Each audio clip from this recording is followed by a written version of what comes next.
எபிரேயர் புஸ்தகம் 2ஆம் அதிகாரம் 18வது வசனத்தை நாம் வாசிக்க கேட்போம். எபிரேயர் புஸ்தகம் 2ஆம் அதிகாரம் 18வது வசனம். ஆதலால்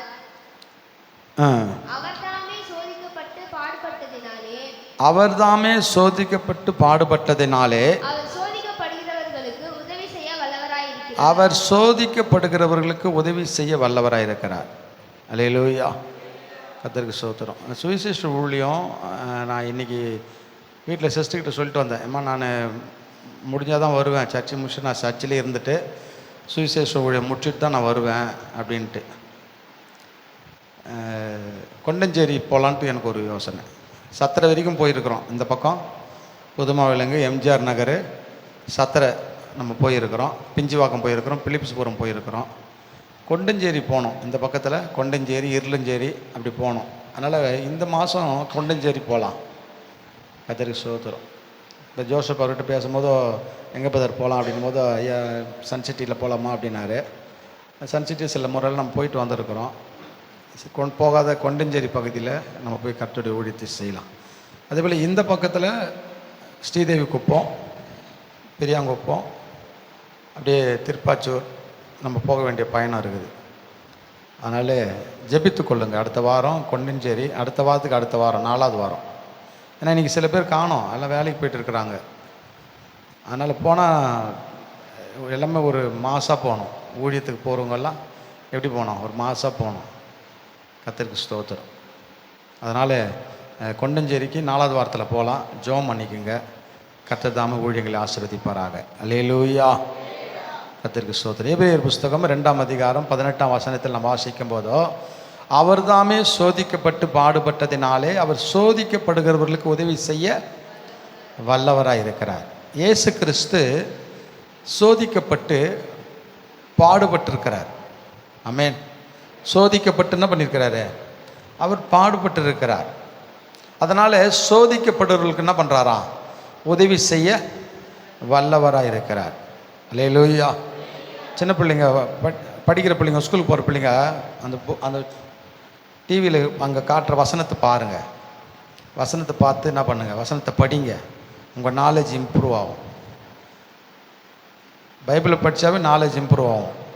வசனத்தை படிச்சிங்கனாக்கா உங்களுக்கு ஆசீர்வாதமாக இருக்கும். கர்த்தருக்கு ஸ்தோத்திரம். இப்போ அக்கா இப்போ அந்த சங்கீதம் 37ஆம் சங்கீதத்தை படிக்கும் போதோ நல்லா அழகாக என்ன பண்ணாங்க? படித்தாங்க. கர்த்தருக்கு ஸ்தோத்திரம். ஏன்னு சொல்கிறேன்னா, ஒரு இடத்துல ஒரு சகோதரனை பைபிள் படிக்க சொன்னேன். குழந்தையிலேருந்தே கிறிஸ்துவ குடும்பம், குழந்தையிலே கிறிஸ்துவங்களாம். ஆனால் பைபிள் படிக்க சொன்னாக்கா அந்த தம்பி அப்படியே திக்கி முக்கு ஆடுறாரு. பைபிள் என்ன பண்ணல, பைபிள் படிக்க தெரில. கேட்டாக்கா அவங்க குழந்தையிலேருந்தே கிறிஸ்துவங்கோ, குழந்தையிலேருந்தே சர்ச்சுக்கு போகிறவங்கோ, ஆனால் பைபிள் என்ன பண்ண தெரில, பைபிள் படிக்க தெரில. கர்த்தருக்கு ஸ்தோத்திரம். அப்படி நம்ம சபையில் யாரும் அப்படி இருக்கக்கூடாது. என்கிட்ட எத்தனை பேர் சொல்லியிருக்கிறாங்க, வெளியே இருக்கிறவங்க எத்தனை பேர் சொல்லியிருக்கிறாங்க, உங்கள் சர்ச்சில் பிள்ளைங்களை நல்லா வளர்த்துருக்கிறீங்க, உங்கள் பிள்ளைங்க நல்லா ஸ்பிரிச்சுவலாக நல்லா இருக்கிறாங்க, நல்லா பாடுறாங்க, நல்லா ஜெபிக்கிறாங்க, நல்லா ஊழியத்தை உற்சாகமாக செய்கிறாங்க அப்படின்னு சொல்லி எத்தனை பேர் என்கிட்ட பேசியிருக்கிறாங்க. ஒருத்தர் என்கிட்ட பேசும்போதோ, உங்கள் சப்பையிலேருந்து எனக்கு பொண்ணு கட்டணும், எங்களுக்கு ஆசை, எங்கள் தம்பிக்கு பொண்ணு கொடுங்க அப்படின்னு கேட்குறாங்க. கர்த்தருக்கு ஸ்தோத்திரம். அன்பான கர்த்தருடைய பிள்ளைகளை ஸ்டேட்டஸ் பார்க்குறாங்க இல்லையா? ஸ்டேட்டஸில் பார்க்குறவங்க வாட்ஸ்அப்பில் பார்க்குறாங்க இல்லையா? அப்போ அவங்க என்கிட்ட பேசுகிறாங்க. அல்லேலூயா, கர்த்தருடைய நாமம் மகிமைப்படட்டும். அதனால் சின்ன பிள்ளைங்களை பெற்றோர் என்ன பண்ணுங்கள்? வசனத்தை சொல்லி வளங்க, வசனத்தை படிக்க சொல்லுங்கள். பிள்ளைங்க ஸ்பிரிச்சுவலாக வளரட்டும்.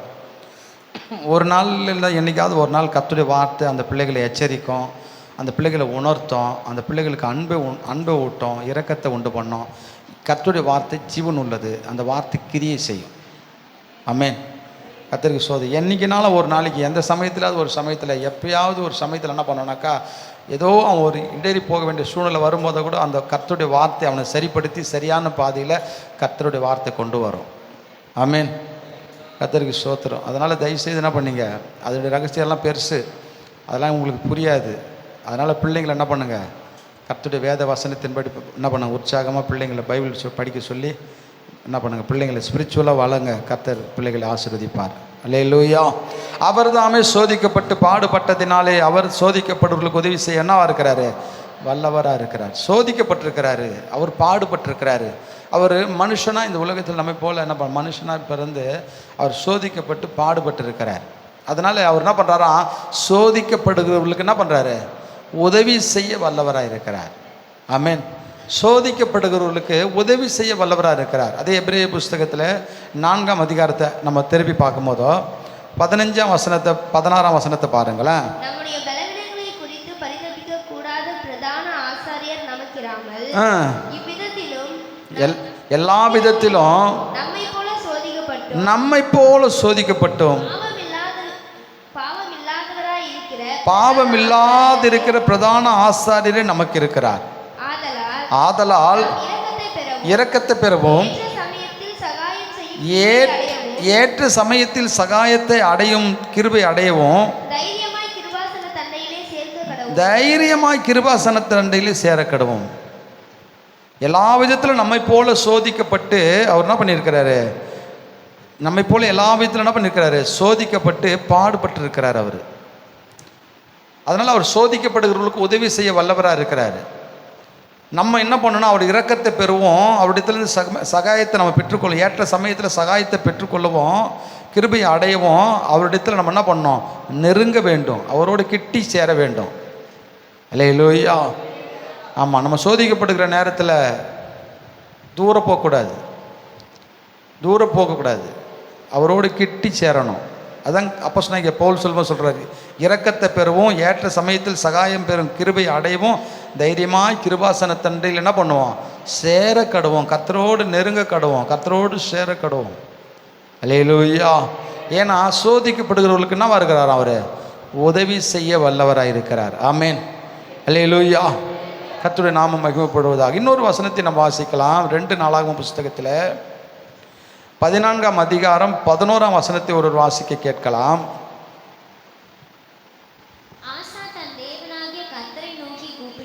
ஆசா தன் தேவனாகிய கர்த்தரை நோக்கி கூப்பிட்டு கர்த்தாவே, நல்ல கவனிங்களேன், பலமுள்ளவனுக்காகிலும் பலனற்றவனுக்காகிலும் உதவி செய்வது உமக்கு லேசான காரியம். அங்கே ஆசா என்கின்ற அந்த ராஜா அவர் சொல்கிறாரு, பலமுள்ளவனுக்காகிலும் பலனற்றவனுக்காகிலும் உதவி செய்வது உமக்கு எப்படிப்பட்ட காரியம், லேசான காரியம். ஆமேன். அல்லேலூயா. கர்த்தருடைய பிள்ளைகளை அந்த 14ஆம் அதிகாரத்தில் முதல் வசனத்திலிருந்து வாசித்து பாருங்க. 2 நாளாகமும் 14ஆம் அதிகாரம் 1லிருந்து படியம்மா.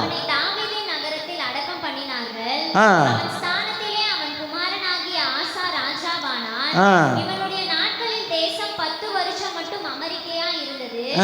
ஆசா தன் தேவனாகிய கர்த்தரின் பார்வைக்கு நன்மையும் செம்மையுமானதை செய்தான். அந்நிய தேவர்களின் பலிபீடங்களையும் மேடைகளையும் அகற்றி சிலைகளை உடைத்து விக்கிரக தோப்புகளை வெட்டி தங்கள் பிதாக்களின் தேவனாகிய கர்த்தரை தேடவும் நியாய பிரமாணத்தின்படியும் கற்பனையின்படியும் செய்யவும் யூதாவுக்கு கற்பித்து யூதாவுடைய எல்லா பட்டணங்களிலும் இருந்து மேடைகளையும் விக்கிரகங்களையும் அகற்றினான். அவனுக்கு முன்பாக ராஜ்யம் அமெரிக்கையா இருந்தது. கர்த்தர் அவனுக்கு இளைப்பாறுதலை கட்டளையிட்டதினால் அந்த வருஷத்தில் அவனுக்கு விரோதமான யுத்தம் இல்லாதிருந்தது. தேசம் அமெரிக்கையா இருந்தபடியினால் யூதாவிலே அரணான பட்டணங்களை கட்டினான். அவன் யூதாவை நோக்கி, தேசம் நமக்கு முன்பாக அமர்ந்திருக்கையில் நாம் இந்த பட்டணங்களை கட்டி அவைகளுக்கு அலங்கங்கள் கோபுரங்கள் வாசல்கள் உண்டு பண்ணி தாழ்பால் போட்டு பலப்படுத்துவோமாக. நம்முடைய தேவனாகிய கர்த்தரை தேடினோம், தேடின போது சுற்றிலும் நமக்கு இளைப்பாறுதலை கட்டளையிட்டார் என்றான். அப்படியே கட்டினார்கள், அவர்களுக்கு காரியம் வாய்த்தது. ஒரு நிமிஷமா, அவனுடைய காரியங்கள் எல்லாம் அவன் எப்படிப்பட்ட ஒரு பக்தி உள்ள மனுஷனாக இருந்தான்னு சொல்லி அதில் தொடர்ந்து படிச்சுனே வரணுமோ. அங்கே சொல்லுகிற காரியம், நம்முடைய தேவனாகிய கர்த்தரை தேடினோம், தேடின போது சுற்றிலும் நமக்கு இளைப்பாறுதலை கட்டளையிட்டார் என்றான். கர்த்தரை நம்ம என்ன பண்ணோம், தேடினோம், அவர் நமக்கு சுற்றிலும் என்ன பண்ணியிருக்கிறாரு, இளைப்பாறுதலை, சமாதானத்தை கட்டளையிட்டு இருக்கிறாரு. அப்படியே என்ன பண்ணாங்க, கட்டளையிட்டார் என்றானுங்க. அப்படியே கட்டினார்கள். அவர்கள் காரியம் என்ன பண்ணுச்சு, வாய்த்தது. அப்போது அவங்களுக்கு அந்த யூதாவிலே 5,80,000 பேர் அவனுக்கு அந்த போர்ப்படை வீரர்கள் இருக்கிறாங்களாம். 8ஆம் வசனத்தில் நம்ம பார்க்குறோம். இப்படிப்பட்ட ஒரு அமைதியான ஒரு சூழ்நிலையில், ஒரு சமாதானமான ஒரு சூழ்நிலையில் அந்த ஆசாவுக்கு விரோதமாய், அந்த யூதா ராஜாவுக்கு விரோதமாய் எத்தியோப்பியனுடைய ராஜா சேரா என்கின்ற ஒரு மனுஷன் என்ன பண்ணுறான்னாக்கா விரோதமாக எழும்பி வருகிறான். ஒரு வீட்டில், ஒரு குடும்பத்தில் ஒரு அமைதி காணப்படும் போதோ, ஒரு சமாதானம் காணப்படும் போதோ, ஒரு மகிழ்ச்சி காணப்படும் போதோ, ஒரு ஆசீர்வாதம் காணப்படும் போதோ சத்ரு என்ன பண்ணுவானாக்கா, சத்ருக்கு பிடிக்காது. இன்னொன்று, அந்த குடும்பம் கர்த்தருக்கு பிரியமாக இருக்கும் போதோ, கர்த்தருக்கு பயந்து நடக்கும் போதோ, கர்த்தருடைய வார்த்தைக்கு கீழ்ப்படிந்து நடக்கும் போதோ, கர்த்தருக்கு பிரியமில்லாத காரியங்களை அகற்றி போடும்போதோ, இதெல்லாம் பார்த்து கொண்டிருக்கிற சத்ரு என்ன பண்ணுவானாக்கா, அவர்களை எந்த விதத்தில் ஒடுக்கலாம், எந்த விதத்தில் நசுக்கலாம், எந்த விதத்தில் அவர்களை தள்ளலாம், எந்த விதத்தில் அவர்களை ஒரு தோல்வி உண்டு பண்ணலாம் அப்படின்னு சொல்லி சத்ரு என்ன பண்ணுவான். இந்த உலகத்தின் அதிபதியாக இருக்கிற சத்ருவானவன் அவன் பல யோசனைகளை செய்து கொண்டிருப்பான். அப்படி தான் இந்த ஆசா ரொம்ப பக்தி உள்ள ஒரு மனுஷனா, கர்த்தருக்கு பிரியமான மனுஷனா, கர்த்தருக்கு விரும்பாத காரியங்களை அகற்றுகிற ஒரு மனுஷனா, ஜனங்களை ஒரு நல்ல வழியில் நடத்துகிற ஒரு மனுஷனாய் அவன் காணப்பட்டான். அப்படி காணப்பட்ட அந்த நாட்களில், அந்த நேரத்தில் கர்த்தர் அவன் சமாதானத்தோடு ஒரு இளைப்பாறுதலோடு கர்த்தர் நடத்தி கொண்டு வராரு. அப்படி இருக்கிற ஒரு சூழ்நிலையில் அங்கே என்ன பண்ணுறாருன்னா 9ஆம் வசனத்தில், அவர்களுக்கு விரோதமாக எத்தியோப்பியனாகிய சேரா 10,00,000 பேர்களை சேர்ந்த சேனையோடும் 300 ரதங்களோடும் புறப்பட்டு மராசே மட்டும் வந்தான். 10,300 மொத்தத்தில் அவனுடைய இராணுவ வீரர்கள். இவங்கிட்ட இருக்கிறது 5,80,000 பேர். ஆனால் அவனுக்கு எதிர்ப்பாய் அந்த எத்தியோப்பிய ராஜா கிட்ட இருக்கிற சேரா அவங்ககிட்ட இருக்கிறது எவ்வளோ பேர்னாக்கா 10,300 பேர். இந்த 5,80,000 பேருக்கு எதிர்ப்பாக 10,300 பேர் எழும்பி வரும்போதோ இந்த ஆசா என்ன பண்ணுறாருனாக்கா கர்த்தரை நோக்கி கூப்பிடுறார். அல்லேலூயா, கர்த்தருக்கு ஸ்தோத்திரம். அதான் 11ஆம் வசனத்தில் நம்ம படித்தோம். ஆசா தன் தேவனாகிய கர்த்தரை நோக்கி கூப்பிட்டு, கர்த்தாவே, பலமுள்ளவனுக்காகிலும் பலனற்றவனுக்காகிலும் உதவி செய்கிறது உமக்கு லேசான காரியம். பலமுள்ளவனுக்காகலாம் இருக்கட்டும், பலனற்றவனுக்காக நான் இருக்கட்டும், உதவி செய்வது உமக்கு லேசான காரியம். உதவி செய்வது லேசான காரியம். எபிரேயரில் படித்தோம், சோதிக்கப்படுகிறவர்களுக்கு நம்மை போல அவர் பாட அனுபவித்த மனுஷனாக இருந்தபடினால அவர் என்ன பண்ணுறாருன்னா, சோதிக்கப்பட்டு அவர் பாடுபட்டதினால சோதிக்கப்பட்டவர்களுக்கு என்னவா இருக்கிறாராம், உதவி செய்ய வல்லவராக இருக்கிறார். சோதிக்கப்பட்டவர்களுக்கு உதவி செய்ய வல்லவராக இருக்கிறார். அல்லேலூயா. இந்த சூழ்நிலையில் பார்க்கும்போது ஆசா என்கிற அந்த ராசா என்ன சொல்கிறானாக்கா, பலமுள்ளவனுக்காகிலும் பலனற்றவனுக்காகிலும் உதவி செய்வது உமக்கு லேசான காரியம். ஆமென். உதவி செய்வது லேசான ஒரு காரியம். இப்போது இவன் பலமற்றவனாக இருக்கிறான். அவனுக்கு எதிராளியானவன் அந்த எத்தியோப்பியாவை சேர்ந்த சேரா என்கின்ற அந்த ராஜா பலமுள்ளவனாக இருக்கிறான். ஏன்னா 10,300 பேர், இவங்கிட்ட இருக்கிறது 5,80,000 பேர். ஆனால் இவன் பார்க்கும்போது பலவீனமானதான் இருக்கிறான். அதனால தான் அந்த வார்த்தையை சொல்லியிருப்பான்னு நினைக்கிறேன். ஆண்டவரே, பலமுள்ளவனுக்காகிலும் பலனற்றவனுக்காகிலும் உதவி செய்வது உமக்கு லேசான காரியம். ஆசா தன் தேவனாகிய கர்த்தரை நோக்கி கூப்பிட்டு, கர்த்தாவே, பலமுள்ளவனுக்காகிலும் பலனற்றவனுக்காகிலும் உதவி செய்வது உமக்கு லேசான காரியம். எங்கள் தேவனாகிய கர்த்தரை, எங்களுக்கு துணை நில்லும். உம்மை சார்ந்து உம்முடைய நாமத்தில் ஏராளமான இந்த கூட்டத்துக்கு எதிராக வந்தோம். கர்த்தாவே, நீர் எங்கள் தேவன். அல்லேலூயா. எங்களுக்கு துணை நில்லும் ஆண்டவரே. நாங்கள் உம்மை சார்ந்திருக்கிறோம் ஆண்டவரே. உம்மை நாங்கள் என்ன பண்ணியிருக்கிறோம், நாங்கள் சார்ந்திருக்கிறோம்.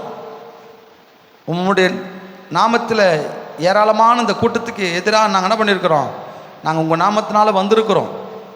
அல்லேலூயா, அல்லேலூயா. கடைசியில் அவங்களுக்கு தேவன் ஒரு வெற்றியை கொடுக்குறார். 12ஆம் வசனத்தில் பார்த்தீங்கன்னா, அப்போது கர்த்தர் அந்த எத்தியோப்பியரை ஆசாவுக்கும் யூதாவுக்கும் முன்பாக முறியடித்ததினால் எத்தியோப்பியர் ஓடி போனார்கள். என்ன பண்ணாங்க, ஓடி போனார்கள். அன்பான கர்த்தருடைய பிள்ளையே, உன் சமாதானத்தை குலைக்க, உன் சந்தோஷத்தை குலைக்க, உன் நிம்மதியை குலைக்க, உன் ஆசீர்வாதத்தை குலைக்க, உன் உயர்வை, உன் மேன்மையை குலைப்பதற்கு சத்ருவானவன் என்னதான் எதிர்ப்பாய் செயல்பட்டாலும் அந்த சமயத்தில் நீ சோர்ந்து போகாத. கர்த்தர் உனக்கு உதவி செய்ய வல்லவராக இருக்கிறார். அல்லேலூயா, அல்லேலூயா. அவர் நமக்கு உதவி செய்ய வல்லவராக இருக்கிறார். பலமுள்ளவனுக்கு ஆகிலும் பலனற்றவனுக்கு ஆகிலும் உதவி செய்வது அவருக்கு ஒரு லேசான ஒரு காரியம். அல்லேலூயா. எனக்கு உதவி செய்ய யார் இருக்கிறாங்க, எனக்கு உதவி செய்ய யாருமே இல்லைன்னு சொல்லி அங்கலாய்த்து கொண்டிருக்கிற எத்தனையோ பேர் இருக்கலாம் அந்த உலகத்தில். ஆனால் தேவன் நம்ம மேலே மனதுருகுகிற கர்த்தராக இருக்கிறார். அல்லேலூயா. மலைகள் விலகி போனாலும் பர்வதங்கள் நிலை பெயர்ந்து போனாலும் என் கிருபை உன்னை விட்டு விலகாது, சமாதானத்தின் உடன்படிக்கை நிலை பெயராமல் இருக்கும் உன்மேல் மனதுருகுகிற கர்த்தர் சொல்லுகிறார். உன்மேல் மனதுருகுகிற ஒரு கர்த்தர் சொல்லுகிறார். அல்லேலூயா. நான் உன்னை விட்டு விலகுவதும் இல்லை, நான் உன்னை கைவிடுவதும் இல்லை என்று கர்த்தர் சொல்லுகிறார். அல்லேலூயா. உன் பக்கத்தில் 1000 பேரும் 10,000 பேரும் விழுந்தாலும் அது உன்னை என்ன பண்ணாதுன்றாரு, அணுகாது என்று கர்த்தர் சொல்லுகிறார். உனக்கு விரோதமாய் வருகிறவர்கள், ஒரு வழியாய் வருகிறவர்கள் 7 வழியாக என்ன பண்ணுவார்களாம், ஓடி போவார்கள் என்று கர்த்தருடைய வார்த்தை சொல்லுகிறது. அல்லேலூயா. உன்னை தொடுகிறவன் என் கண்மணியை தொடுகிறான் என்று கர்த்தர் சொல்லுகிறார். அல்லேலூயா. உனக்கு விரோதமாக உருவாக்கப்படும் எந்த ஆயுதமும் வாய்க்காமல் போகும் என்று கர்த்தருடைய வார்த்தை சொல்லுகிறது. ஆமேன். அல்லேலூயா. கர்த்தருடைய பிள்ளையே, நமக்கு உதவி செய்ய ஒருத்தர் இருக்கிறாரு. அவர் உதவி செய்ய வல்லவராக இருக்கிறாரு. நம்ம அவருடைய இரக்கத்தை பெற, அவருடைய சகாயத்தை பெற நாம் என்ன பண்ணோம்னாக்கா அவர்கிட்ட நெருங்கணும். ஆமேன். அல்லேலூயா. கர்த்தருக்கு ஸ்தோத்திரம். சோதனை வரும்போதோ, ஆபத்து வரும்போது, தீமை வரும்போது, பிசாசு நமக்கு விரோதமாய் செயல்படும் போதோ அந்த சமயத்தில் நம்ம ஜெபிக்கிறதை விட்டுறக்கூடாது. அந்த சமயத்தில் கர்த்தரை ஆராதிக்கிறதை விட்டுறக்கூடாது. அந்த சமயத்தில் வேதத்தை படிக்கிறதை நம்ம விட்டுடக்கூடாது. அந்த சமயத்தில் கர்த்தருடைய சமூகத்துக்கு வர்றதை விட்டுடக்கூடாது. அந்த சமயத்தில் கர்த்தருடைய ஊழியங்களை செய்வதற்கு விட்டுடக்கூடாது. கர்த்தர் நம்மோட கூட இருக்கிறார். அல்லேலூயா. அதுதான் சங்கீதக்காரன் எத்தனையோ போராட்டத்தை சந்தித்தாலும், எத்தனையோ சோதனைகளை சந்தித்தாலும் அந்த மனுஷன் சொல்கிற வார்த்தை, கர்த்தர் என் வலது பார்சத்தில் இருக்கிறாரு, நான் அசைக்கப்படுவதில்லை. ஆமேன். அல்லேலூயா. கர்த்தர் என்னோடு இருக்கிறாரு, கர்த்தர் என் பட்சத்தில் இருக்கிறாரு, நான் பயப்படேன். மனுஷன் எனக்கு என்ன செய்வான்? அல்லேலூயா. இந்த உலகம் என்னை என்ன செய்யும்? பிசாசு என்னை என்ன செய்வான்? ஆமாம், அன்பான கர்த்தருடைய பிள்ளைகளை, உதவி செய்வது கர்த்தருக்கு லேசான ஒரு காரியம். ஆமேன். 13 அதே 2 நாளாம் புஸ்தகம் 13ஆம் அதிகாரத்தில் நீங்கள் வாசித்து பார்த்தீங்கன்னாக்கா 14ஆம் வசனத்தை ஒரு வாசிங்களேன். யூதா ஜனங்கள் திரும்பி பார்க்கிற பொழுது முன்னும் பின்பும் யுத்தம் நடக்கிறதை கண்டு கர்த்தரை நோக்கி கூப்பிட்டார்கள். ஆசாரியர்கள் பூரிகைகளை முழங்கினார்கள். யூதா மனுஷர் ஆர்ப்பரித்தார்கள். யூதா மனுஷர் ஆர்ப்பரிக்கிற போது தேவன் யெரொபெயாமையும் இஸ்ரவேல் அனைத்தையும் அபியாவுக்கும் யூதாவுக்கும் முன்பாக முறியடித்தார். இந்த 13ஆம் அதிகாரத்தில் படித்து பார்த்தீங்கன்னா யூதா, இஸ்ரவேல். இந்த இஸ்ரேலில் பார்த்தீங்கன்னாக்கா சாலமோனுக்கு அடுத்தபடியாய் ரெகேபியாம், சாலமோனுடைய மகன் ரெகேபியாம் ஆட்சிக்கு வருகிறான். அந்த ரெகேபியாமுடைய ஆட்சி காலத்தில் நமக்கு நல்லா தெரியும். அவன் என்ன பண்ணுறான்னா, இளைஞர்களை கூப்பிட்டு ஆலோசனை கேட்குறான், வாலிபர்களை கூப்பிட்டு ஆலோசனை கேட்குறான். ஆனால் வாலிபர்கள், அந்த முதியோர்கள், வயதானவங்க ஆலோசனை கேட்கும்போது அவங்க சொல்கிறாங்க, நாங்கள்லாம் ரொம்ப கஷ்டப்பட்டுருக்கிறோம் உங்கள் அப்பா ஆட்சி காலத்தில், அதனால் மக்கள் ரொம்ப கஷ்டப்பட்டுருக்குறாங்க, அதனால் சுமையை என்ன பண்ணணும், குறைக்க வேண்டும் அப்படின்னு சொல்லி ஆலோசனை சொல்கிறாங்க. ஆனால் இளைஞர்கள் என்ன பண்ணுறாங்கனாக்கா, ஆலோசனை கொடுக்கும்போதோ, உங்கள் அப்பா சவுக்கால் அடித்தார்னு சொன்னால் நீ தேலால் என்ன பண்ணணும், கொட்டணும், இன்னும் சுமையை அதிகமாக்கணும், சுண்ட விரல் அளவுக்கு ஒரு பாரத்தை கொடுத்தாருன்னு சொன்னால் நீ என்ன பண்ணணும், இடுப்பு பருமன் அளவுக்கு என்ன பண்ணணும், அவங்களுக்கு ஒரு கஷ்டத்தை நீ கொடுக்கணும்னு சொல்லி இளைஞர்கள் சொல்கிறாங்க. அவன் முதியோருடைய ஆலோசனையை அசட்டை பண்ணி அந்த இளைஞருடைய ஆலோசனையை அவன் அதை அங்கீகரித்து அவன் ஜனங்களை ஒடுக்கும் போதோ, அப்போ ஜனங்கள் என்ன பண்ணுறாங்கனாக்கா, ரெகேபியாமுக்கு விரோதமாய் எரேபியாம் என்று சொல்லுகிற ஒரு மனுஷனை அவர்கள் தெரிந்தெடுத்து, தலைவனாய் தெரிந்தெடுத்து, அப்போ தான் இந்த ஒன்றாய் இருந்த அந்த இஸ்ரேல் என்ன ஆகுதுன்னா உடைகிறது, பிரிகிறது. யூதாவுக்கு விரோதமாக இஸ்ரேல் என்ன பண்ணுது, பிரிகிறது. அப்படி பிரியும் போது தான் இந்த எரேபியாம் என்கிற மனுஷன், ஒரு நல்லா இருந்த மனுஷன் திடீர்னு ஒரு கிறுக்கு பிடிச்ச மனுஷன் மாதிரி பல காரியங்களை அவனுக்குள்ளே, பல கர்த்தருக்கு பிரியமில்லாத காரியங்கள் அவனுக்குள்ளே வருது. இப்படி சத்துருவானவன் கிரியை செய்வான்.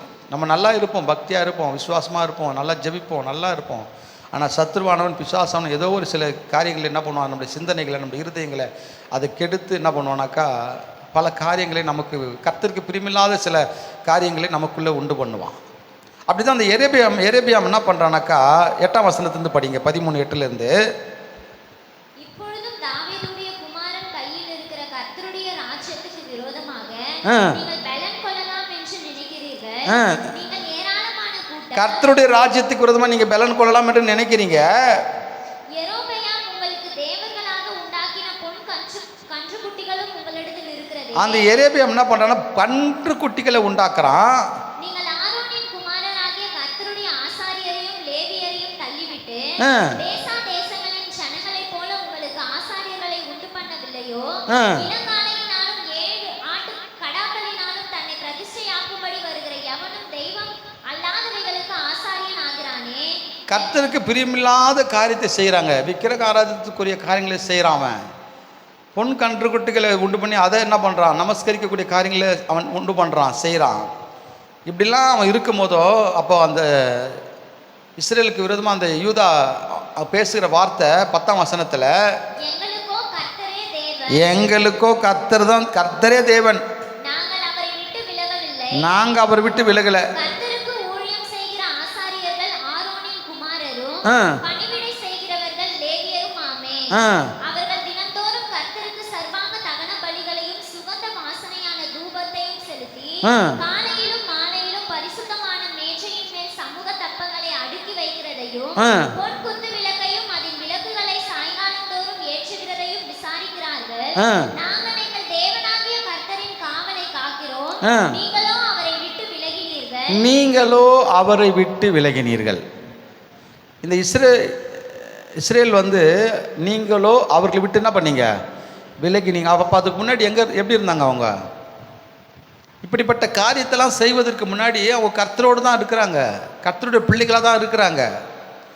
ஆனால் அப்படி இருந்தவங்க இப்போ என்ன ஆகிட்டாங்கன்னா அதுக்கு ஆப்போசிட்டாக கர்த்தருக்கு பிரியமில்லாத காரியத்தில் ஈடுபடுற ஒரு மனுஷர்களாய் காணப்படுறாங்க. அதுதான் இந்த யூதா மக்கள் சொல்லும்போது சொல்கிறாங்க, நீங்களோ அவர் என்ன பண்ணிட்டீங்க, அவரை விட்டு விலகினீர்கள். இதோ தேவன் எங்கள் சேனாதிபதியாக எங்களோடு கூட இருக்கிறார். அல்லேலூயா. எப்படி இருக்கிறாரு? இதோ எங்கள் தேவனாகிய கர்த்தர் எங்களோடு கூட என்னவா இருக்கிறாரு, சேனாதிபதியாக இருக்கிறார். அல்லேலூயா. கர்த்தருடைய பிள்ளையே நாம் தேவனை விட்டு விலகாதபடிக்கு கர்த்தருக்கு பிரியமான முறையில் அவருடைய வேத வசனத்தின்படி நாம் வாழும்போதோ கர்த்தர் நமக்கு என்னவா இருப்பாராம், சேனாதிபதியாக கர்த்தர் உனக்கும் எனக்கும் இருப்பார். ஆமென். அல்லேலூயா.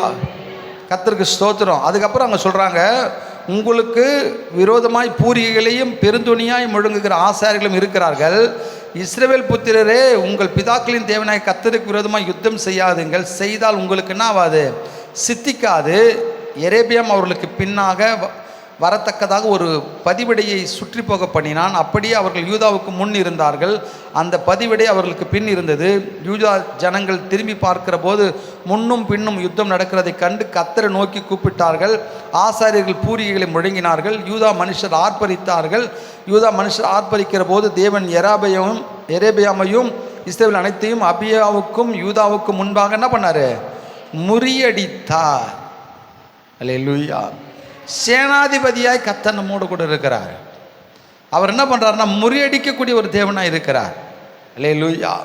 10ஆம் வசனம் சொல்கிறாங்க பாருங்க, எங்களுக்கோ கர்த்தரே தேவன், நாங்கள் அவரை விட்டு என்ன பண்ணல, விலகவில்லை. 11ஆம் வசனத்தில் என்ன சொல்கிறாங்க, கடைசியில் பார்க்கும்போதோ, நாங்கள் எங்கள் தேவனாகிய கர்த்தரின் காவலை என்ன பண்ணுறோம், காக்கிறோம்.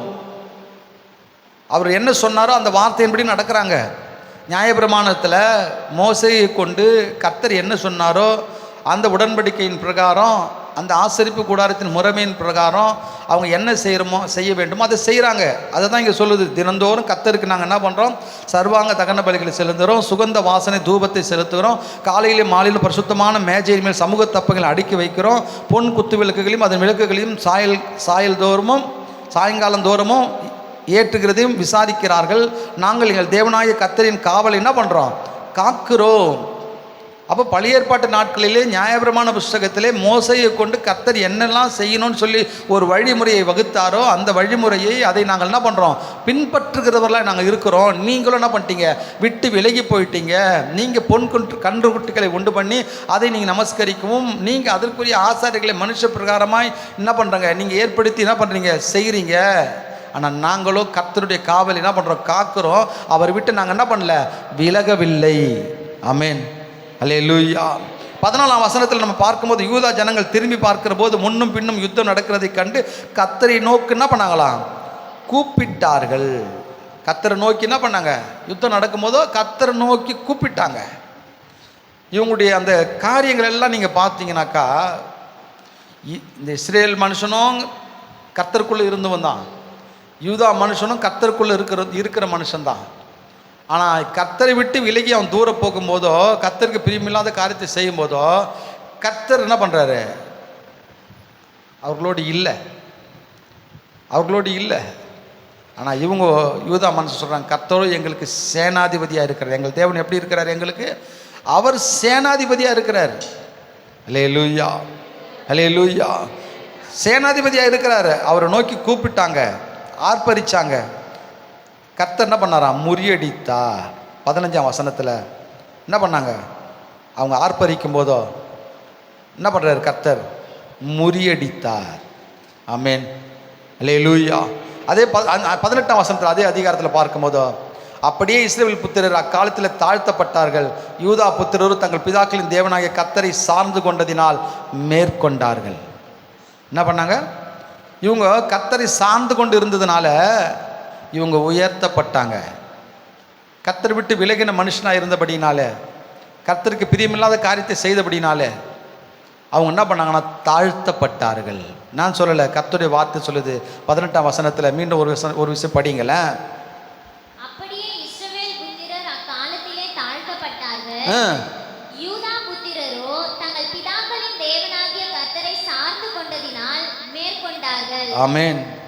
தேவனை சார்ந்து இருக்கிறவர்கள் எல்லாவற்றையும் மேற்கொள்வார்கள். அல்லேலூயா. அன்பான கர்த்தருடைய பிள்ளைகளை, பலமுள்ளவனுக்காகிலும் பலனற்றவனுக்காகிலும் உதவி செய்வதற்கு கர்த்தருக்கு லேசான ஒரு காரியம். அவர் சோதிக்கப்பட்டு நம்மை போல பாட அனுபவித்தவராக இருந்தபடினாலே சோதிக்கப்படுபவர்களுக்கு உதவி செய்ய என்னவா இருக்கிறாரு, வல்லவராக இருக்கிறாரு. ஆமென், அல்லேலூயா. ஆனால் நாம் கர்த்தரை உறுதியாக பிடித்து கொண்டு அவருக்கு பிரியமான முறையில் நாம் வாழும்போதோ, அவர் சொல்லுகிற இந்த சத்திய வார்த்தையின்படி நாம் கீழ்ப்படிந்து நடக்கும்போதோ கர்த்தர் நமக்கு துணையாக இருப்பார். அவர் நமக்கு சேனாதிபதியாக இருப்பார். கர்த்தர் நமக்கு எதிர்ப்பாக எழும்புகிற எல்லா சத்துருக்களையும் தேவன் முறியடிப்பார். ஆமென், அல்லேலூயா. அது மாத்திரமில்லை, இங்கே 18ஆம் வசனத்தில் சொல்லும் போதோ, யூதா புத்திரர் தங்கள் பிதாக்களின் தேவனை கர்த்தரை சார்ந்து கொண்டதினால் மேற்கொண்டார்கள். இஸ்ரவேல் புத்திரர் தாழ்த்தப்பட்டார்கள். அல்லேலூயா. நம்ம ஒருபோதும் தாழ்ந்து போக மாட்டோங்க. நாளுக்கு நாள் நம்ம மேன்மை தான் ஆடுவோம். நாளுக்கு நாள் நம்ம என்னதுங்க உயர்ந்து தான் நம்ம காணப்படுவோம். நம்ம ஒருபோதும் எந்த விதத்தில் என்ன பண்ண மாட்டோம், நாம் குறைந்து போக மாட்டோம். அல்லேலூயா, அல்லேலூயா. உன்னுடைய ஆசீர்வாதத்தில் ஒருபோதும் நீ குறைந்து போக மாட்டாய். கர்த்தர் கொடுக்குற ஆசீர்வாதத்தில் ஒருபோதும் உனக்குள்ள இருக்கிறது குறைந்து போகாது. அது நாளுக்கு நாள் அதிகரிக்குமே தவிர, அது நாளுக்கு நாள் வளர்ந்து பெருகுமே தவிர, அது ஒரு நாளும் நீ ஒருபோதும் தாழ்த்தப்பட்டு நீ போகவே மாட்ட. கர்த்தர் அதுக்கு ஒருபோதும் இடம் கொடுக்கவே மாட்டார். ஆமென், அல்லேலூயா. உன் ஆகாரத்துக்குரிய காரியமாக இருக்கட்டும், உன் வீட்டுக்குரிய காரியமாக இருக்கட்டும், உன் வேலைக்குரிய காரியமாக இருக்கட்டும், உன் பிள்ளைகளுக்குரிய காரியமாக இருக்கட்டும், எதிர்காலத்துக்குரிய காரியமாக இருக்கட்டும், உலக பிரகாரமான எந்த ஆசீர்வாதத்துக்குரிய காரியமாக இருக்கட்டும், ஒருபோது நீ குறைவுபட்டோ நீ தாழ்ந்தோ நீ இல்லாமல் ஒன்றும் குறுகி போவதற்கு கர்த்தர் விடவே மாட்டார். ஆமென், அல்லேலூயா. ஆனால் நீ ஒரே ஒரு காரியம், கர்த்தரை நீ சார்ந்து கொண்டு இருக்க வேண்டும். கர்த்தரை முன்வைத்து அவரை நீ என்ன பண்ணணும், அவர் உறுதியாக பிடித்து கொண்டு இருக்க வேண்டும். அவர் நமக்கு கற்பிக்கிற போதிக்கிற சத்திய வசனங்களை கேட்டு அதற்கு கீழ்ப்படிந்து நீ நடக்கிற ஒரு மகனாய் மகளாய் காணப்பட வேண்டும். நிச்சயமாக நீ வெக்கப்பட்டு போவதில்லை. அல்லேலூயா. உனக்கு எதிர்ப்பாக விரோதமாக எழும்புகிற சத்துரு வெக்கப்பட்டு போவான். அல்லேலூயா, அல்லேலூயா. அதே அதிகாரத்தில் 20-21 நாம் படிக்கும் போதோ, அப்புறம் அபியா அந்த யூதா ஒரு ராஜா என்ன பண்ணான்,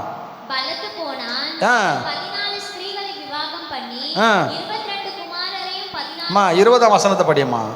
அப்புறம்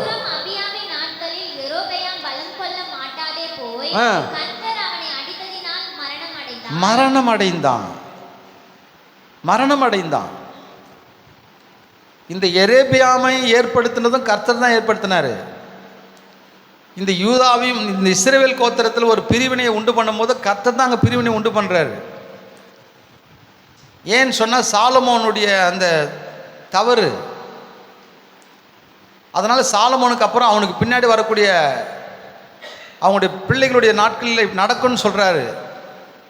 ஏன் சாலமோனுக்குரிய அப்படிப்பட்ட ஒரு காரியம் சொன்னால், சாலமோன் என்ன பண்ணுறாருன்னா, மறுமனையாட்டிகள், அவங்களுக்கு ஏராளமான மறுமனையாட்டிகள்.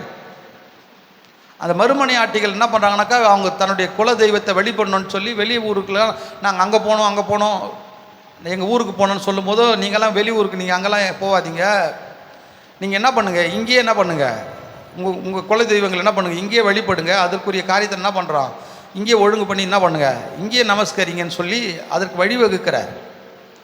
கர்த்தருக்கு பிரியமில்லாத விக்கிரகத்துக்குரிய காரியங்களில் இடம் கொடுக்கும் போதோ கர்த்தர் என்ன பண்ணுறாருன்னா, சாலமோனுக்கு விரோதமாய், எப்பா உன்னுடைய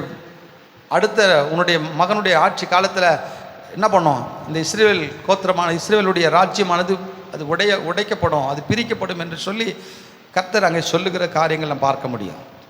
அதுக்கப்புறம் தான் ரெகேபியாமுடைய நாட்களில் தான் என்ன பண்ணுறாங்கனாக்கா, ஒரு பிரிவை அங்கே ஒரு பிளவை நாம் பார்க்க முடியும்.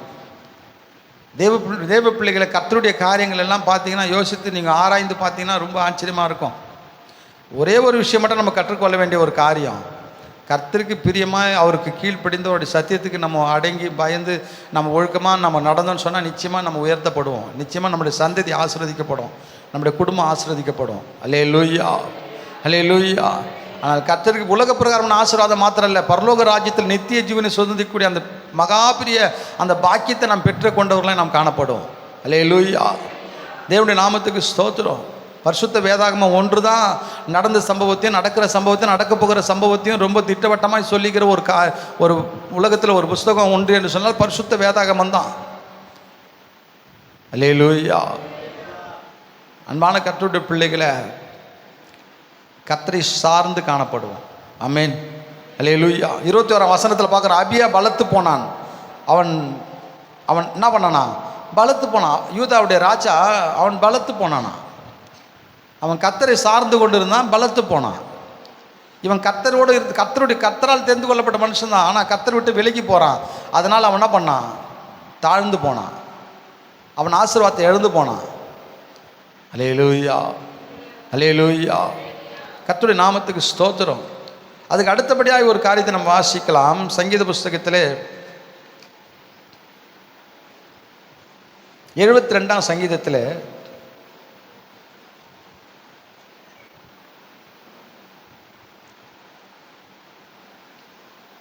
12-13 வாசிங்களா.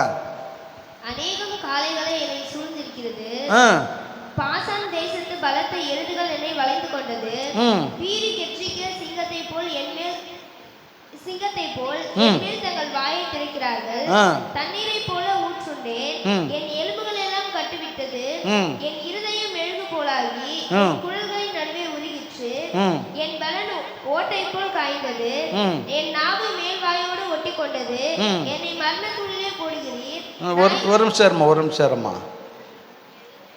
சங்கீதம் 72 தானா? மாற்றி படிச்சிட்டாலும் நான் மாற்றி சொல்லிட்டேனா? 72 படியம்மா.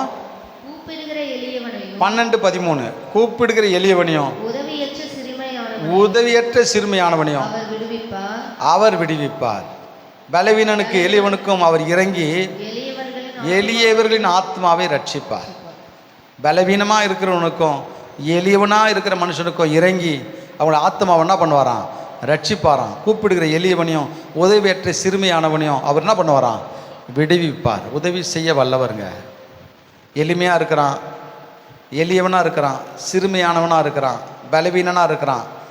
அவனை கூப்பிடும்போதோ அவனுக்கு இறங்கி அவன் ஆத்மாக்கள் என்ன பண்ணுவாரான், ரட்சிக்க வல்லவராக இருக்கிறார்.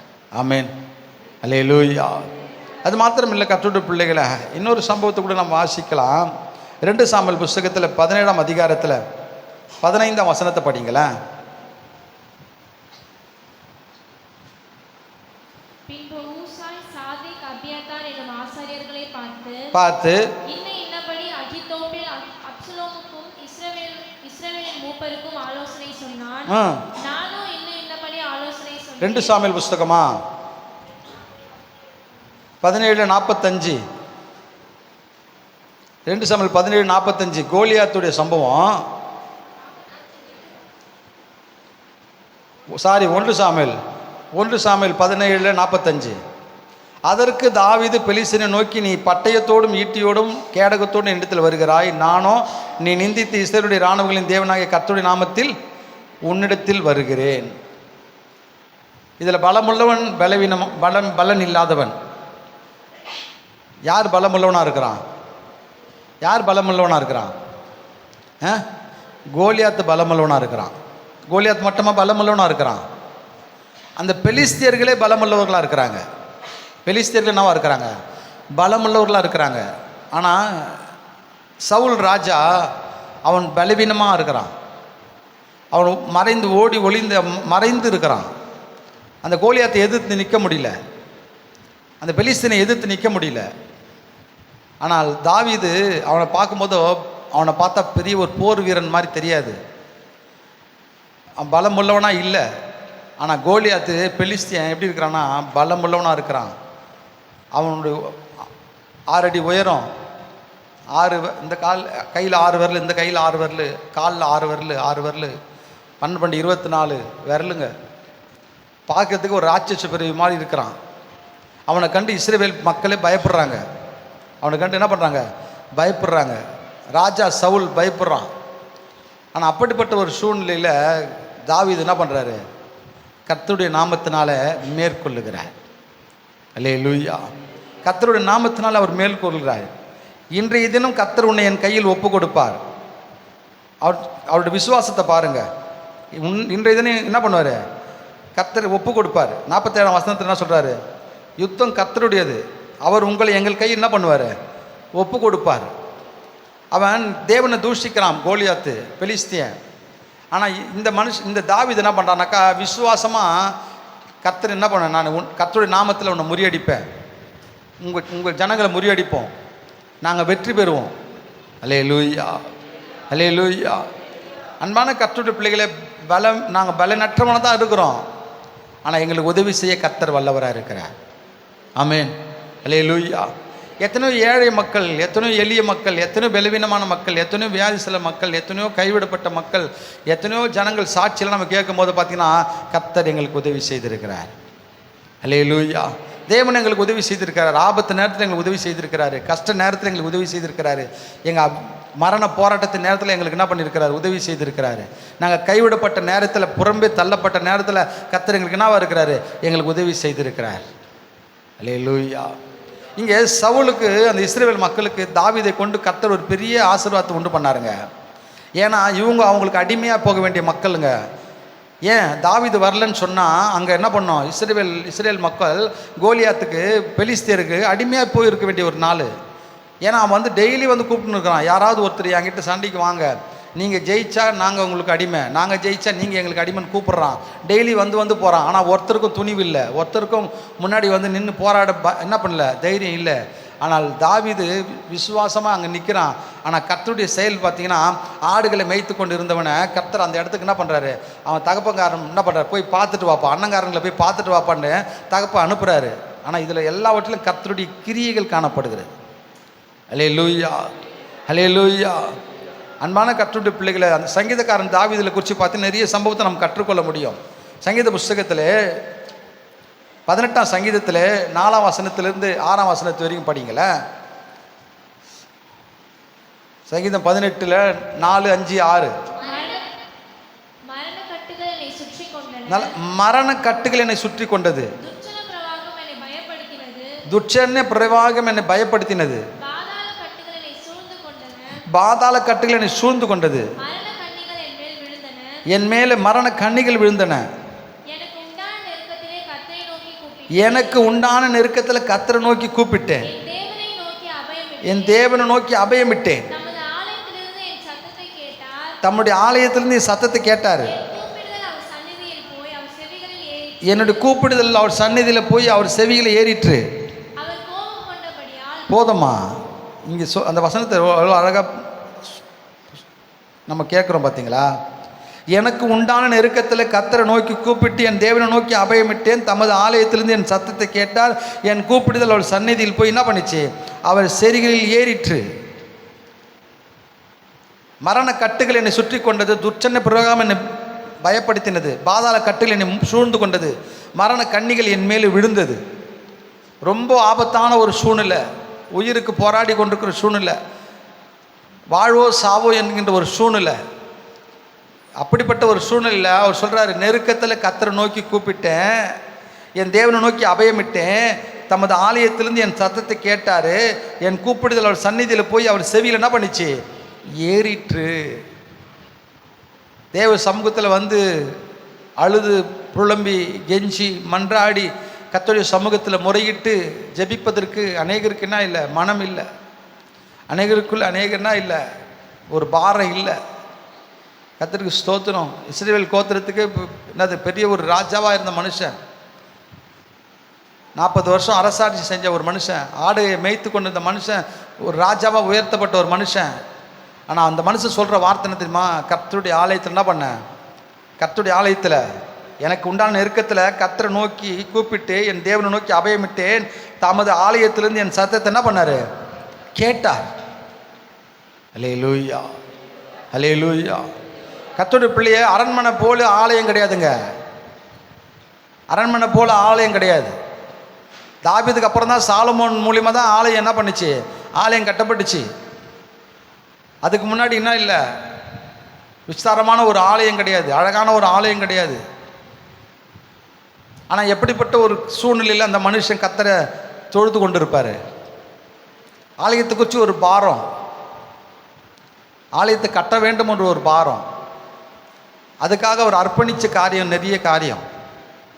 ஆனால் நான் நெருக்கப்படுகிற நேரத்தில் கர்த்தரை நோக்கி என்ன பண்ணேன்? கூப்பிட்டேன், என் தேவனை நோக்கி அபயமிட்டேன், தமது ஆலயத்திலிருந்து என் சத்தத்தை கேட்டார், என் கூப்பிடுதல் அவர் சந்நிதியில் போய் அவர் செவிகளில் ஏறிற்று.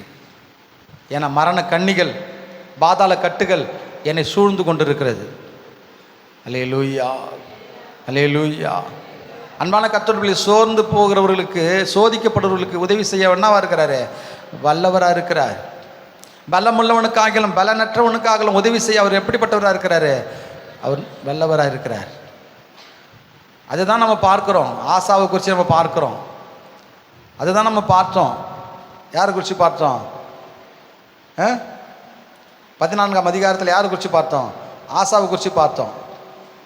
13ஆம் அதிகாரத்தில் யாரை குறித்து நம்ம பார்த்தோம்? அபியாவை குறித்து பார்த்தோம். இங்கே சங்கீதம் 18 யாரை குறித்து பார்க்குறோம்? தாவீதை குறித்து பார்க்குறோம். அந்த மனுஷன் எப்படி விடுதலை பெற்றுக்கொண்டார், கர்த்தர் என்ன செஞ்சார், அதையும் நீங்கள் படிச்சுடுங்களேன். 18ஆம் சங்கீதத்தில் 16ஆம் வசனத்திலிருந்து, உயரத்தில் அவர் கை நீட்டி என்னை பிடித்து தலைப்பிரகாரத்தில் என்ன பண்ணார்? தூக்கி விட்டார். என்னையும் அதிக பலவான்களாய் இருந்த என் பலத்த சத்துருவுக்கும் என்னை பகைக்கிறவர்களுக்கும் என்னை விடுவித்தார். என் ஆபத்து நாளில் எனக்கு எதிரிட்டு வந்தார்கள், கர்த்தரோ எனக்கு ஆதரவாய் இருந்தார். அவர் விசாலமான இடத்திலே என்னை கொண்டு வந்து என் மேல் பிரியமாய் இருந்தபடியால் என்னை தப்புவித்தார். கர்த்தர் என் நீதிக்கு தக்கதாக எனக்கு பதிலளித்தார், என் கைகளின் சுத்தத்திற்கு தக்கதாக எனக்கு சரி கட்டினார். ஆமென். அந்த கடைசி 20ஆம் வசனம் சொல்றாரு பாருங்க, கர்த்தர் என் நீதிக்கு தக்கதாக எனக்கு பதிலளித்தார், என் கைகளின் சுத்தத்திற்கு தக்கதாக எனக்கு என்ன பண்ணினார்? சரி கட்டினார்.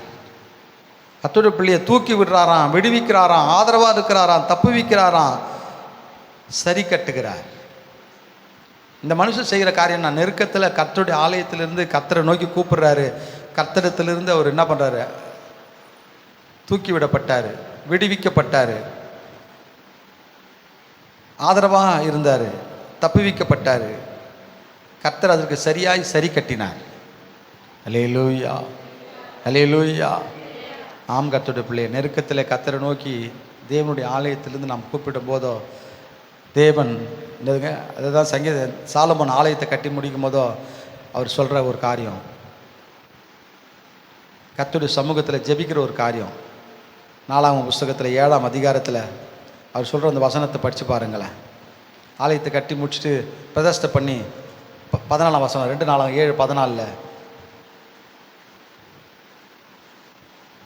Naagam 7:14 சொல்கிறாரு பாருங்க. என் நாமம் பறிக்கப்பட்ட என் ஜனங்கள் என் நாமம் தரிக்கப்பட்ட ஜனங்கள் தங்களை தாழ்த்தி ஜெபம் பண்ணி என் முகத்தை தேடி பொல்லாத வழியை விட்டு திரும்பினா பரலோகத்தில் இருக்கிற நான் கேட்டு பாவத்தை மன்னிச்சு அவர்கள் தேசத்துக்கு சேமத்தை கொடுப்பேன். அல்லேலூயா. இந்த ஸ்தலத்தில் செய்யப்படும் ஜெபத்திற்கு என் கண்கள் திறந்தவைகளும் என் செவிகள் கவனிக்கிறதுமாக இருக்கிறது என்று கர்த்தர் சொல்லுகிறார். அல்லேலூயா. நீ இந்த தேவனுடைய ஆலயத்தில் தேவ சமூகத்திலேருந்து நீ ஜெபிக்கும் போதோ உன்னை தாழ்த்தும் போதோ நீ மன்றாடும் போதோ நான் உனக்கு மட்டும் இல்லை இந்த தேசத்துக்கு சேமத்தை கொடுப்பேன் என்று கர்த்தர் சொல்லுகிறார். அல்லேலூயா. கர்த்தருடைய நாமத்துக்கு ஸ்தோத்திரம். கடைசியாக ஒரு காரியத்தை சொல்லி நான் முடிக்க விரும்புகிறேன். யாத்திராகம புஸ்தகம் 14ஆம் அதிகாரம். யாத்திராகமம் 14ஆம் அதிகாரம் 10ஆம் வசனத்தை ஒருத்தர் படிங்களேன். பார்வோன் சமீபித்து வரும்போதோ ஏறெடுத்து பார்த்து எகிப்தியர் பின்னாடி வருத்த பார்த்து பயப்படுறாங்க. கர்த்தரை நோக்கி கூப்பிட்டார்கள். அல்லேலூயா. இஸ்ரவேல் ஜனங்க அடிமைத்தனத்தில் இருக்கிறாங்க. அந்த பார்வோன் ஒடுக்குறான், நமக்கு நல்லா தெரியும். அதுக்கப்புறம் மோசேயை கொண்டு கர்த்தர் என்ன பண்ணுறாரு, அடிமைத்தனத்திலேருந்து மீட்டு கொண்டு வராரு. இவங்க கொண்டு வரும்போதோ இவங்க பிரயாணப்பட்டு கானானுக்கு போகும்போதோ எதிர்க்க செங்கடல் இருக்குது. செங்கடலை கடந்து போக முடியாது. எப்படி போக முடியும்? ஜனங்க பயப்படுறாங்க. நாங்கள் எகிப்திலே இருந்திருப்போம், எங்களை கொல்றதுக்காக இங்கே கொண்டு வந்த அப்படின்னு சொல்லி முறையிடுகிற காரியங்கள் நம்ம பார்க்க முடியும். ஆனால் அதுக்கு முன்னாடி என்ன பண்ணுறாங்க, கர்த்தரை நோக்கி என்ன பண்ணுறாங்க, கூப்பிட்றாங்களாம். கர்த்தரை நோக்கி கூப்பிட்றாங்க. அதுக்கப்புறம் மோசே கிட்ட முறுமுறுக்கிறாங்க. அப்போ கர்த்தர் மோசே கிட்ட என்ன தெரியுமா சொல்கிறாரு? 13ஆம் வசனத்தை பாருங்களேன். பயப்படாதிருங்க,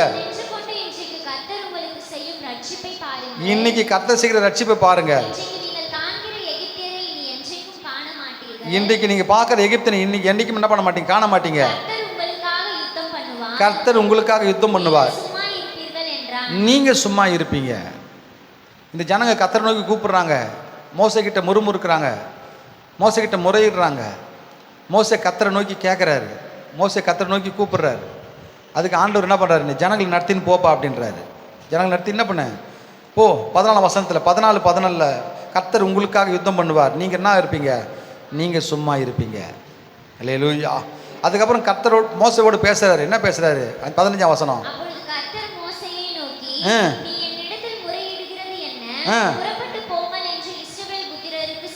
ஆமாம், என்கிட்ட என்னத்தை முறையிட்டு இருக்கிற இஸ்ரவேல் புத்திரர்கிட்ட சொல்லு, புறப்பட்டு போங்க.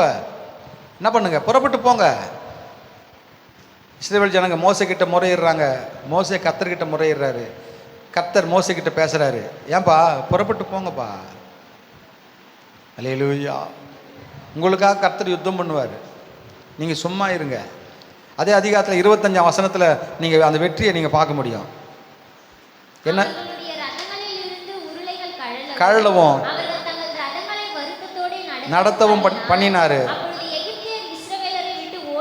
ஓடி போனார்கள். ஆமாம், நம்மளாம் ஓடி போயிடலாம் வாங்கோ. எகிப்தியர் சொல்கிறாங்க, நம்மளாம் ஓடி போயிடலாம் வாங்கோ. இந்த இஸ்ரவேலுக்கு விரோதமாக கர்த்தர் துணையாக இருந்து என்ன பண்ணுறாரு, அவர் யுத்தம் பண்ணுறாரு. அதனால் நம்ம என்ன பண்ணிடலாம், ஓடி போயிடலாம், எஸ்கேப் ஆகிடலான்னு சொல்லி எகிப்தியர் ஓடுறாங்க. கர்த்தர் நமக்காக யுத்தம் பண்ணுவார். அல்லேலூயா. சத்துரு உனக்கு எதிர்ப்பாய் சத்துரு வருவான். ஆனால் நீ கர்த்தரை நோக்கி கூப்பிடும் போதோ அந்த சத்துருவை கர்த்தர் மேற்கொள்வார். உனக்கு கர்த்தர் நின்று என்ன பண்ணுவார், யுத்தம் பண்ணுவார். என்னதுங்க, வெள்ளம் போல சத்துரு வருவானா, உனக்கு முன்பாக கர்த்தருடைய ஆவியானவர் என்ன பண்ணுவாராம், கொடி பிடிப்பாராம். அல்லேலூயா. ஆம், கர்த்தருடைய பிள்ளைய நமக்கு துணை நிற்கிற ஆண்டவர் இருக்கிறாரு, நமக்கு முன்னின்று யுத்தம் செய்கிற ஆண்டவர் இருக்கிறாரு. நம்ம அவரை சார்ந்து கொண்டு இருக்கிறோம். நம்ம ஒருத்தரும் ஒரு காலம் நம்மளை சத்துரு எந்த விதத்தில் என்ன பண்ண முடியாது, பிசாசு மேற்கொள்ள முடியாது. ஆமென். அல்லேலூயா. பலனற்றவனுக்கு ஆகலாம், பலமுள்ளவனுக்கு ஆகலாம் உதவி செய்வது அவருக்கு லேசான காரியம். ஆமென். அல்லேலூயா. நான் சோதிக்கப்பட்டிருக்கிறேன், நான் ரொம்ப சோர்ந்து போயிருக்கிறேன்னு நீ நினைக்கலாம். ஆனால் அவர் நம்ம போல அவர் பாடுபட்டவராக இருந்தபடினால நமக்கு உதவி செய்ய எப்படிப்பட்டவராக இருக்கிறாரு, வல்லவராக இருக்கிறார். ஆமென். அல்லேலூயா. அதே அதிகாரத்தில் யாத்திராகமம் 14 நீங்கள் படித்து பார்த்தீங்கன்னாக்கா 19ஆம் வசனத்தை படிங்களேன். அப்பொழுது இஸ்ரவேலரின் சேனைக்கு முன்பாக நடந்த தேவதூதனானவர் விலகி அவர்களுக்கு பின்னாக நடந்தார். அவர்களுக்கு முன்னிருந்த அது எகிப்தியரின் சேனையை இஸ்ரவேலின் சேனையும் ராமுழுதும் ஒன்றோடு ஒன்று சேராதபடி அவைகள் நடுவில் வந்தது. எகிப்தியருக்கு அது மேகமும் அந்தகாரமுமாய் இருந்தது, இஸ்ரவேலருக்கோ அது இரவை வெளிச்சமாக்கிற்று. அங்க ரொம்ப அற்புதமான வார்த்தைங்க. கர்த்தர் தேவ தூதர்களை கொண்டு அவர் என்ன பண்ணுறார், மேகஸ்தம்பமாக இருந்து அக்னி ஸ்தம்பமாக இருந்து அவர் நடத்தி கொண்டு போகிறார். எகிப்திங்க இவங்க நடந்து போகிறாங்க, அவங்க ரதத்தோடு வராங்க. ஆனால் அந்த அவங்களுக்கு இருளை உண்டு பண்ணுறாரு தேவ தூதன். இவங்களுக்கு வெளிச்சமாக போகிறாரு, அவங்களுக்கு அவங்களுக்கு அவங்களுடைய ஸ்பீடு அதிகமாகாதபடி அவங்களுக்கு ஒரு இருள் உண்டாகிறது. இவங்க சீக்கிரம் கடந்து போவதற்கு இவங்க வெளிச்சம் உண்டாகிறது. கர்த்தருடைய அற்புதம், கர்த்தருடைய அதிசயம், கர்த்தருடைய ஆச்சரியமான காரியங்கள் எல்லாம் நம்ம பார்க்க முடிகிறது. அல்லேலூயா. அதுக்கப்புறம் எப்படி அந்த கடலை பிளந்து, எப்படி அந்த கீழ்காற்றை உண்டு பண்ணி, எப்படி அந்த ஜனங்கள் நடந்து போகிற அந்த காரியங்களை குறித்து நாம் பார்க்க முடியும். அதே சமயத்தில் இவங்க எல்லாம் எகிப்தியரெல்லாம் நடுவில் வந்து அவங்களுடைய உருளைகள்லாம் கழண்டு அவங்க பின்னோக்கி ஓடி போகும்போதோ அதில் எல்லாம் எகிப்தியர்கள் அழிந்து போகக்கூடிய காரியத்தை நாம் பார்க்க முடிகிறது. அல்லேலூயா, அல்லேலூயா. அன்பான கர்த்தருடைய பிள்ளைகளே, அவன் ரொம்ப பலசாலியாக தான் இருந்தான். எகிப்தியன் இராணுவங்களோடு தான் இருந்தான், ரதத்தோடு தான் இருந்தான். ஆனால் இஸ்ரவேலர் ஒடுக்கினான், இஸ்ரவேலர் நெருக்கப்பட்டாங்க. ஆனால் கர்த்தர் உதவி செய்ய வல்லவராக இருக்கிறார். ஆமென். மோசையை கொண்டு மட்டும் இல்லை, தேவ தூதர்களை கொண்டு மாத்திரம் இல்லை, அவரே என்ன பண்ணுறாரு, அவரே இறங்கி களத்தில் அவரே மிராக்கல் பண்ணுறார். ஆமென். அல்லேலூயா. அந்த விசுவாசம் நமக்குள்ளே வேணுங்க, அந்த பக்தி நமக்குள்ளே வேணுங்க, அந்த ஜெபம் நமக்குள்ளே வேணுங்க, அந்த ஆண்டு மேலே இருக்கிற அந்த வைராக்கியம் நமக்கு வேணுங்க. ஒருபோதும் அவிவிசுவாசம், பின்மாற்றமான காரியம், விக்கிரக ஆராதனைக்குரிய, பாவத்துக்குரிய, மாம்ச இச்சைக்குரிய காரியம், கர்த்தருக்கு பிரியமில்லாத காரியம், அதெல்லாம் சிந்தனை போகாதபடி, இருதயம் செயல்படாதபடி உன் கர்த்தருக்கு நேராக நீ நோக்கி பார்த்தீனாக்கா நீ வெக்கப்பட்டு போக மாட்டேன். ஆமென். அல்லேலூயா. முழங்கால் படிடுவோமா? பலமுள்ளவன் பலன் இல்லாதவன், யாராயிருந்தாலும் உதவிகள் செய்வது லேசான காரியம். இயேசுவுக்கு லேசான காரியம், லேசான காரியம், எதுவும் லேசான காரியம். பலமுள்ளவன் பலன் இல்லாதவன், பலமுள்ளவன் பலன் இல்லாதவன், யாராயிருந்தாலும் உதவிகள் செய்வது லேசான காரியம். இயேசுவுக்கு லேசான காரியம். மண்ணை பிசைந்து மனிதனை படைத்தது லேசான காரியம். மண்ணை பிசைந்து மனிதனை படைப்பது லேசான காரியம். மண்ணான மனிதருக்கு மண்ணாவை அறிவது லேசான காரியம். மண்ணான மனிதருக்கு மண்ணாவை அறிவது லேசான காரியம். என் இயேசுவுக்கு லேசான காரியம், லேசான காரியம், எதுவும் லேசான காரியம்.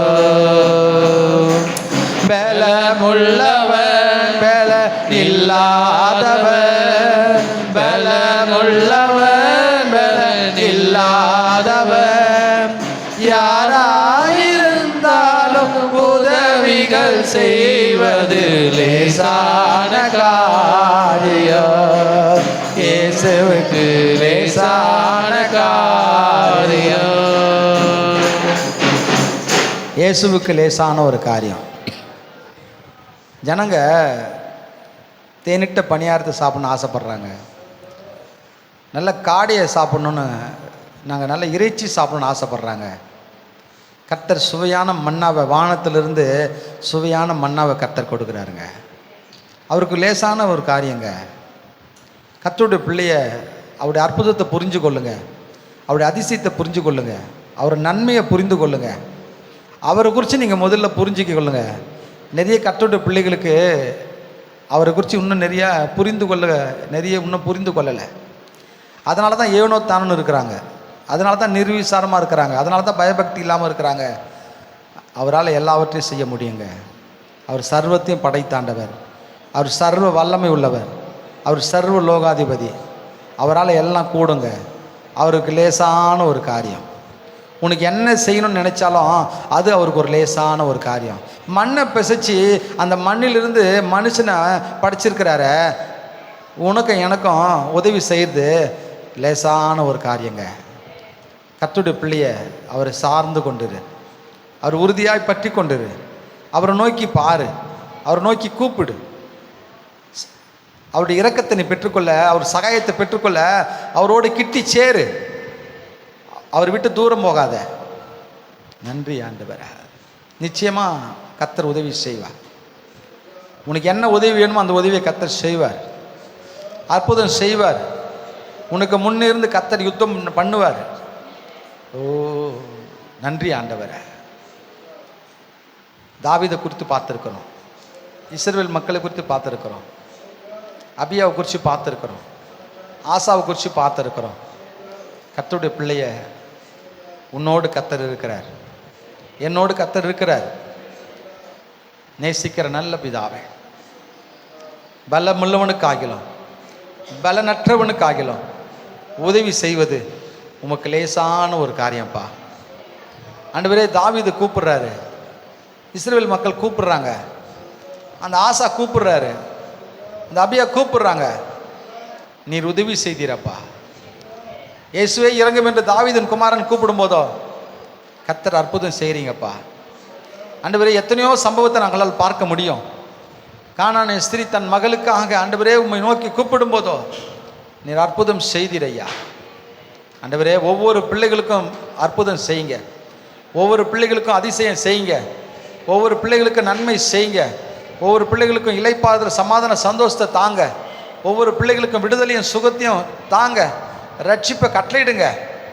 பிசாசு வெக்கப்பட்டு போகட்டும், எதிர்ப்பான மக்கள் வெக்கப்பட்டு போகட்டும், எதிர்ப்பான ஆயுதங்கள் வாய்க்காமல் போகட்டும் ஐயா. சபைக்கு விரோதமாக, ஊழியத்துக்கு விரோதமாய், தேவ பிள்ளைகளுக்கு விரோதமாய், குடும்பங்களுக்கு விரோதமாய் எழும்புகிற எந்தவித தீய சக்தியாக இருந்தாலும், பிசாசின் கிரியைகளாக இருந்தாலும் இயேசுவின் நாமத்தில் நிர்மூலமாகட்டும். நாங்கள் உமக்கு பிரியமாக இருக்கணும் ஐயா, நாம் உங்களுக்கு பயந்து நடக்கணும் ஐயா, நாங்கள் உங்களை உறுதியாக பிடித்து கொண்டு வாழணும் ஐயா, நாங்கள் விசுவாசமாக வாழணும் ஐயா. ஆண்டவரே, நாங்கள் ஆலயத்தில் உண்மை நோக்கி கூப்பிடணும் ஐயா. எங்கள் கஷ்டம் எதுவாக இருந்தாலும் உங்ககிட்ட சொல்லணும் ஐயா, உங்கள் சமூகத்தில் சொல்லணும் ஐயா. ஆண்டவரே, உமக்கு நன்றி அப்பா. கர்த்தர் மேல் உன் பாரத்தை வைத்து விடு, அவர் உன்னை ஆதரிப்பார். எங்கள் பாரம் எதுவாக இருந்தாலும் உங்கள் பாதத்தில், உங்கள் சமூகத்தில் நாங்கள் இறக்கி வைக்கிறோம் ஐயா. நீங்கள் ஆதரவாக இருங்க, உங்கள் பிள்ளைகளை நீங்கள் ரட்சிங்க, உங்கள் பிள்ளைகளை நீங்கள் விடுவீங்க. உமக்கு மகிமை உண்டாகட்டும். சபையும் ஊழியத்தையும் தேவ பிள்ளைகளையும் குடும்பங்களையும் ஆசீர்வதியும். அன்று இந்த கிராமத்தை ரட்சியும் ஐயா, சுற்று வட்டாரத்தில் இருக்கிற கிராமத்தை ரட்சியும் ஐயா. கர்த்தர் பெரிய காரியத்தை செய்வீராக. தேவனுக்கு மகிமை உண்டாகட்டும். ஒவ்வொரு பிள்ளைகளையும் சுகபலமாய் பாதுகாத்து கொள்ளும், சமாதான சந்தோஷமாக வழிநடத்தும். ஜெபிக்கிற ஜெபங்களுக்கெல்லாம் பதில் தாரும். இயேசுவின் ரத்தம் செயல், இயேசுவின் நாமத்தில் ஜெபிக்கிறோம் பிதாவே, ஆமென். நம்ம எல்லாம் சேர்ந்து சொல்லுவோமா? என் ஆத்மாவே கர்த்தரை ஸ்தோத்திரி, முழுமே பரிசுத்த நாமத்தை ஸ்தோத்திரி. என் ஆத்மாவே கர்த்தரை ஸ்தோத்திரி, கர்த்தர் செய்ய சகல உபகாரங்களும் மறவாது. ஆமென். கர்த்தராகிய இயேசு கிறிஸ்துவின் கிருபையும் பிதாவாகிய தேவனுடைய அன்பும் பரிசுத்த ஆவியின் அந்யோன்ய ஐக்கியமும் இன்றும் இன்று சதா காலங்களிலும் கர்த்தருடைய வருகை மாத்திரம் நம் அனைவரோடும் இருப்பதாக. ஆமென். அல்லேலூயா. எல்லாருக்கும் ஸ்தோத்திரம்.